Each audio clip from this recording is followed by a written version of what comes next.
Hello students, how are you? I am Reena and today I am going to discuss with you chapter number 9 Reproduction in Animals from 8th class Science NCERT book, and the topic of this chapter is Vivopause and oviparous animal. यानी कि विवोपोर्स animal क्या होते हैं, ओविपोर्स animal क्या होते हैं, हम इसके अंदर ये पढ़ेंगे भी। कहता है कि we have learned that some animals give birth to young ones while some animals lay eggs. कहता है कि हमने पढ़ा है कि कुछ एनिमल्स तो अपने यंग वन को ऐसे ही डायरेक्ट जन्म दे देते हैं, और कुछ पशु जो होते हैं वो अंडों के थ्रू यंग वंस को जन्म देते हैं भी, which later develop into young one, और उसके अंडों के से बाद में डेवलप होकर उनका यंग वन निकलता है भी। The animals which give birth to the young ones are called viviparous animals. यानी कि जो पशु डायरेक्ट बर्थ जन्म देते हैं यंग वंस को, उनको हम विवोपोर्स एनिमल कहते हैं। और जो अंडों के बाद, अंडों में डेवलप होने के बाद जो यंग वन बाहर आते हैं, उनको हम क्या कहते हैं, ओविपोर्स एनिमल कहते हैं बेटा।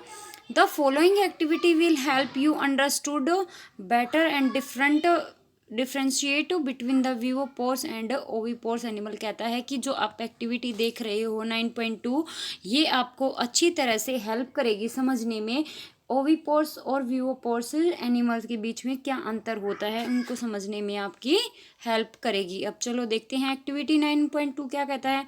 Try to observe eggs of the following organism. आप देखने की, ऑब्जर्व करने की कोशिश करो बेटा। यानी कि डिफरेंट ऑर्गेनिज्म बताए हैं इन्होंने, जैसे फ्रॉग है, लिजर्ड है, बटरफ्लाई है और मोथ। यानी कि जो फ्रॉग है, फ्रॉग के भी क्या हमने देखे थे कि जेली लाइक स्ट्रक्चर के अंदर एग होते हैं। लिजर्ड के भी कहीं देखे होंगे, छोटे छोटे जो अंडे होते हैं छिपकली के। बटरफ्लाई क्या करती है, लार्वा छोड़ती है भी। तो हैन क्या करती है, वो भी अंडे देती है। क्रो है, हमारी स्पैरो है, ये सब क्या देते हैं, अंडे देते हैं। अंडों के अंदर से कुछ दिन के बाद जो यंग वन है वो डेवलप होकर बाहर आते हैं भी। तो were you able to observe egg of all of them. क्या अभी आपको ऑब्जर्व करे होंगे भी, कहीं ना कहीं आपने देखे होंगे, इन सभी के अंडे देखने के योग्य हुए होंगे। Make drying of the eggs that you have observe. यानी कि आपने जितनी भी पशुओं के एनिमल्स के देखे हैं भी अंडे, आप उनको ऑब्जर्व करो और उनको ड्रॉ करने की कोशिश करो उनके अंडों को। फिर कहता है the egg of a few animal are easy to observe. कहता है कि कुछ एनिमल्स के तो जो अंडे हैं हम इजीली ऑब्जर्व कर सकते हैं, बिकॉज देयर मदर्स ले दैम आउटसाइड देयर बॉडी। क्योंकि जो है उनकी मदर जो है उनको अपनी बॉडी से दूर क्या करती है, उनको ले करती है, यानी कि ज़मीन पर अंडे देती है भी। These are example of oviparous animal. वो सभी एग्जाम्पल हैं हमारे ओविपोर्स के भी। हमने घरों में भी देखा है बेटा, स्पैरो जो होती है वो कहीं पे घोंसला बना के क्या करती है, अंडे दे देती है वहाँ पे। हैन को देखा है अभी, वो भी क्या करती है, अंडे अपने ज़मीन में देती है।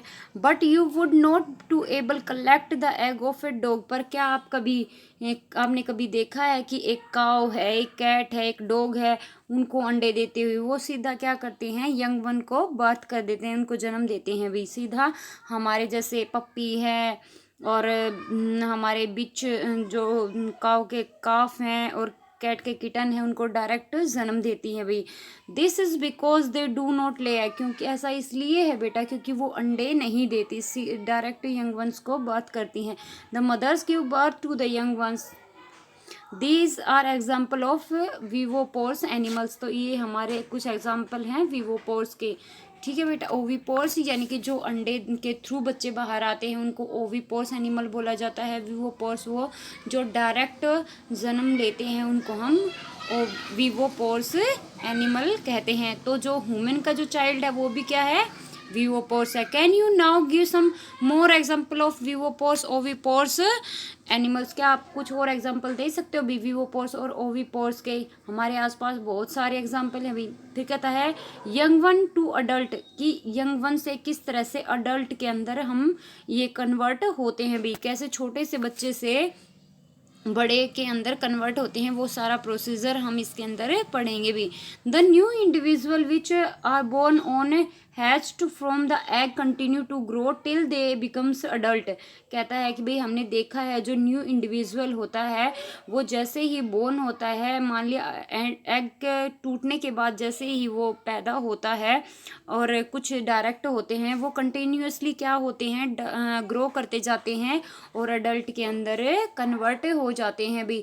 जैसे ह्यूमन बीइंग का है बच्चा, वो क्या होता है भी, डायरेक्ट बोर्न होता है तो वो धीरे धीरे के इसमें भी उसके हाथ नाक आँख वगैरह सभी जो शेप होती हैं दिन ब दिन ग्रो करती हैं, कंटिन्यूअसली ग्रो करती रहती हैं और अडल्ट के अंदर कन्वर्ट हो जाती है। इसी तरह एग के हैं भाई जो अंडे होते हैं वो भी धीरे धीरे जैसे हमारा एम्ब्रियो से किस में, चूजे के अंदर या फिर जो भी अडल्ट जो भी हमारा यंग वन है उसके अंदर कन्वर्ट होने के बाद क्या होता है, जो एग होता है वो हमारा टूट जाता है और टूटने के बाद जैसे ही यंग वन बाहर आता है धीरे धीरे उसकी ग्रोथ होती जाती है और वो अडल्ट के अंदर कन्वर्ट हो जाता है। In some animals the young one में look very different from the adult. कई जो यंग वंस होते हैं वो अपने अडल्ट से भी बहुत ही डिफरेंट दिखाई देते हैं, यानी कि जब वो पैदा होते हैं तब उनकी शेप साइज और स्कल बहुत अलग होती है और जब वो अडल्ट के अंदर कन्वर्ट हो जाते हैं धीरे धीरे ग्रो करके तब उनका जो शेप साइज और जो उनका कलर है, कलर का कॉम्प्लेक्शन है वो सब कुछ चेंज हो जाता है। अभी जैसे रिकॉल द लाइफ साइकिल, तो कहता है बस बेटा जैसे recall the life cycle of silk worm, जैसे कि हम सिल्क वॉर्म की साइकिल को देखते हैं तो जैसे वो पहले क्या था, अंडा था, अंडे से लार्वा निकला और लार्वे से फिर बाद में कैटरपिलर बना, फिर प्यूपा बना और फिर अडल्ट के अंदर कन्वर्ट हो जाता है। You study in class seventh, आपने क्लास सेवन्थ में देखा होगा। Frog is another such example, frog भी एक ऐसा ही एग्जाम्पल है, यानी कि जब वो यंग वन होता है तो उसका जो शेप साइज़ और जो कॉम्प्लेक्शन है वो अलग तरह का होता है और धीरे धीरे जैसे जैसे उसमें ग्रोथ होती जाती है वो अडल्ट बनता है तो उसके अंदर बहुत सारे चेंजेस आते हैं। जैसे इसमें बताया गया है डायग्राम 9.10 के अंदर, देखो बेटा जैसे ही क्या होता है, फ्रॉग अंडे देता है, ये अंडे जब हमारे क्या होते हैं, फ्यूज़ होते हैं, मतलब हैच होते हैं, टूट जाते हैं, तो उसके बाद ऐसा हमारा टेडपोल निकलता है। उसके कोई हाथ पैर नहीं होते, लेकिन जब उसका अर्ली ग्रोथ होता है तो उसके 2 पैर होते हैं। जब फिर उसका और ग्रोथ होता है, उसकी बॉडी के अंदर डेवलपमेंट होती है, तो देखो वो हमारा कैसा किस शेप का बन जाता है। तो देखो कितना डिफरेंट होता है, अंडे से निकला फिर इस कैसी लंबी सी शेप है, उसके ना पैर हैं, फिर 2 पैर आए, फिर उसके 4 पैर हो गई भी, ठीक है। और इसकी बॉडी देखो कितनी, इसकी बॉडी पे कोई मार्क्स नहीं है, लेकिन यहाँ जब अडल्ट के अंदर वो कन्वर्ट होता है तो बॉडी पर भी मार्क्स आ जाते हैं। तो इसीलिए कहा है कि जब हमारे यंग वंस निकलते हैं एग से तो उसके बाद वो अडल्ट में कन्वर्ट होते हैं तो बहुत सारे चेंजेस आते हैं उनके बीच में। Can you imagine that this tadpole would some day become frog. कहता है कि क्या आप बता सकते हो कि टेडपोल से यंग वन के जो हमारा टेडपोल है, इमेजिन कर सकते हो, would some days become frog, frog बनने में कितना टाइम लेता है। Similarly the caterpillar of the pupa और the pupa of silkworm look like different from the adult moth. इसी तरह क्या कहता है, जो कैटरपिलर होते हैं और जो सिल्कवॉर्म के प्यूपा होते हैं वो भी क्या होते हैं, अडल्ट के अंदर कन्वर्ट होने में उनके अलग अलग डिफरेंट शेप और साइज होता रहता है।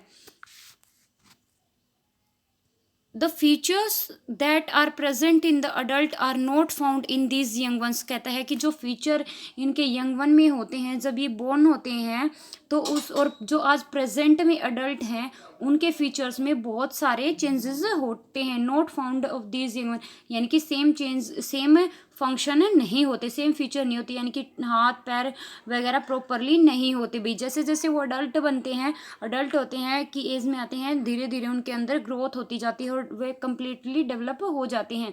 Then what happen to the tadpole और कैटरपिलर डे आफ्टर। कहता है कि तब क्या होगा, क्या होता है जब टेडपोल और कैटरपिलर अडल्ट बन जाते हैं। You must have seen a beautiful moth emerging out of the cocoon. देखा, आपने देखा होगा एक बहुत ही सुंदर जो मूथ होता है किस तरह से कुकॉन के अंदर इमर्ज होता है भाई। In this case the tadpole they transfer into the adult. और आपने ये भी देखा होगा जो हमारे टेडपोल होते हैं आपने ये भी देखा होगा कि भाई जैसे टेडपोल होते हैं वो किस तरह से हमारे अडल्ट के अंदर ट्रांसफ़र हो जाते हैं और कैपेबल होते हैं कूदने के और स्विमिंग करने के।